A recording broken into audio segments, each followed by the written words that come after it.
మావా ఏంట్రా matter? Matter ఒరే మావా పల్లెటూరు బయటలో వస్తున్నారా? రేయ్ ఇటు రండిరా. ఏరా కొత్త స్టూడెంట్సా? చాలా పాత స్టూడెంట్స్, కాలేజీకే కొత్త. బిఏనా? Com, B Com. అయితే కామ్గా ఒక పని చేసిరా. ట్రాగింగా? అయ్యా 5 ఏళ్ళుగా ఎదురు చూస్తున్నాం, చెప్పుకో ఏం చేయాలో.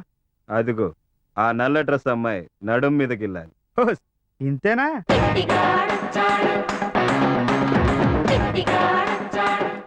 ఏండే ఏండే?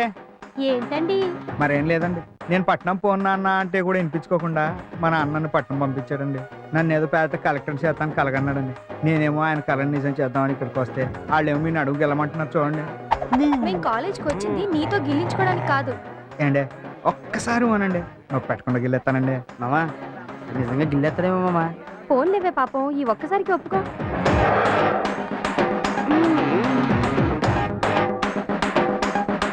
ఒక్కదాన్ని గిల్లమంటే నలుగురిని గిల్లేశాడు. వీడు మామూలుడు కాదురా మావా. ఇట్లాంటి ఎదవేసాలు వేసే 2 ఏళ్ళు చేయాల్సి ఇంటర్ 5 ఏళ్ళు చేసాం. మరి ఏంటనుకున్నావు, మా ఓడి ఎప్పన కోక ఆడని పేకాలు ఏది తెలుసా? ఇట్లాంటి ఎదవలవాట్లు మాకు లేవు రోయ్. అయినా సిగరెట్ తాగటం తప్పరే రే. ఆ, తప్ప ఎవడా అన్నయ్య తప్ప? దిగు నుంచి ఓ నీటి బుక్క భూమిని తాకగా పొగాకు పుట్టాను, పొగ తాగని వాడు దున్నపోతే పుట్టినన్నారు మా గురువు గారు గిరీశంగా. ఇంతకి నువ్వు మనిషిగా దున్నపోతావా? ర్యాగింగ్ అంటే ర్యాగింగ్ ఎదవలు. చూసావా, వాడు నిన్ను ఇండైరెక్ట్ గా దున్నపోతూ అని తిట్టేసి వెళ్ళిపోయాడు.